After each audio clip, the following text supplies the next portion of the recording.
24 hours, and is it a good thing? I think more broadly than Iran, if we look at the axis of resistance made up of Russia, China and Iran, this is a massive setback for these anti-Western forces. I'll give you an example.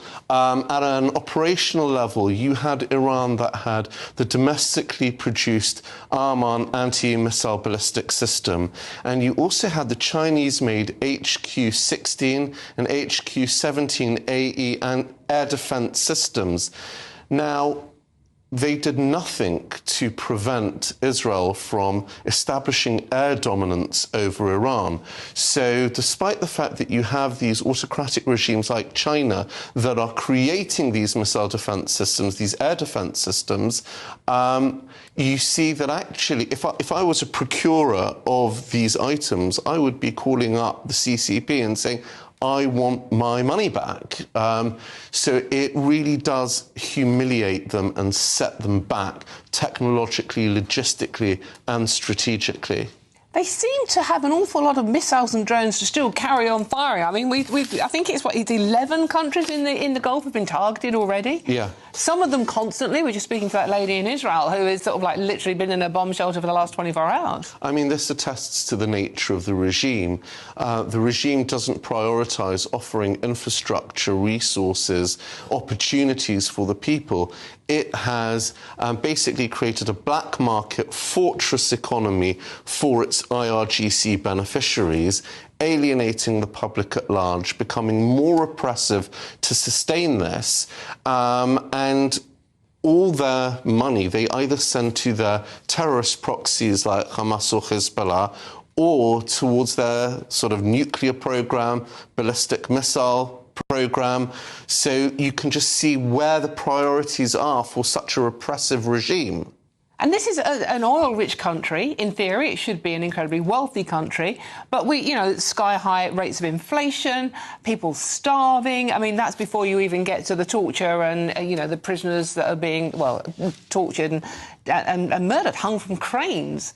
So it should be a rich country, but the ordinary people of Iran, and it's 91 million, the population, aren't wealthy. They're not doing well. I think it goes further than that. It's not simply a resource-rich country. The Iranian people are incredibly sophisticated. You're talking about an ancient culture, an ancient civilization, highly educated, pro-Western in its orientation, and they have been repressed. It gets more complicated because around 40% of the Iranian public are not Persian. They are ethnic, whether they be Azeri or whether they be Kurds, etc. There's multiple ethnicities. They feel also alienated from the regime. There's been enormous impoverishment purposely fostered by the regime in their peripheral communities. What you have 20% of the officer corps of the army, the senior officers, that are ethnic, they are not Persian, and you have around 40 to 50% of the public who aren't Persian. So when this falls apart, right, there'll be enormous retribution. You will have surrounding states, think of it, Pakistan, Turkey, Saudi Arabia, Iraq, Syria. They may want to have a territorial chunk of Iran. They may want to extend their sphere of influence via these sort of ethnic secessionist groups. So while we're focusing at the moment now on toppling the regime, there's enormous complications that happens because the regime has artificially kept this diverse and sophisticated society together and in a repressed manner. I feel like I've heard that before with several other Middle Eastern conflicts. Yeah. None of which ended well. Look, there's other things as well you see, whether it be Syria, whether it be Libya. You've got rivaling security services that are outdoing one another. So in order that the regime's power will remain intact. Totalitarian regimes, they all behave in exactly the same way, whether it be Nazi Germany in the West or whether it be Middle East totalitarian regimes. They're all exactly the same. I just want to bring this historical analogy. Hitler, he purposely he created rivaling factions of the Third Reich from undermining one another in order for him to retain his supreme command.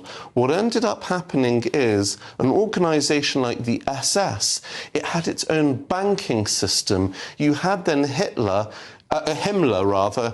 reaching out to the West, wanting to have a peace deal with the West, going behind Hitler's back. So what is created as a rivaling architecture to prop the supreme leader up is also exactly that which creates a vacuum and can topple the regime itself. Okay, so Barak, it sounds like a very, going forward, I mean, we have a vacuum, we have a power vacuum, and as we all know, it's messy. Nature doesn't like a vacuum. It fills it and often fills it with something even worse. Is this a situation that when the dust has settled, the immediate dust has settled, that at some point there is needed Western boots on the ground to ensure a smooth transition? I don't think there's any appetite for Western boots on the ground. Nobody suggested it, especially not transactional or so-called isolationist US administration that has still intervened in Iran now multiple times. So they're not as isolationist as we thought, but they're not going to commit to ground troops. Israel hasn't at all said that it wants ground troops. It doesn't want to commit its armed forces on the ground. Because you've got such a sophisticated population and a whole variety of opposition groups, you want to be able to, in advance, coordinate between these different groups. Some of them are Republican, some of them are monarchist, some of them focus on social issues, some of them focus on economic policy. But as I wrote in my report, Regime Collapse in Iran, a necessity for regional instability, what you want to have is a coordinated effort. Offer them communication resources to streamline their operations. Give them the ability to coordinate with one another, coalesce even, in order to have as limited a vacuum as possible for the day after. And the axis of evil, Russia, China, they've both obviously come out to condemn America and Israel, as they would, of course. But there is a vacuum now in this part of the world, in Iran. It's a big country, there's a big population, you said a very diverse population. How dangerous could Russia and China be in this situation? Is it a vacuum they could attempt to fill? Look, Russia, I think, has no capabilities whatsoever. They have been blocked out of Syria. The Assad regime fell, which Putin was propping up. And the reason for that simply was Russia was overstretched in Ukraine. It couldn't focus on Syria. That was also a huge blow in turn for Iran, that wasn't able to extend its sheer crescent across the region. It had been blocked now. So I don't think that Russia has many capabilities. This is a massive setback for the axis of resistance.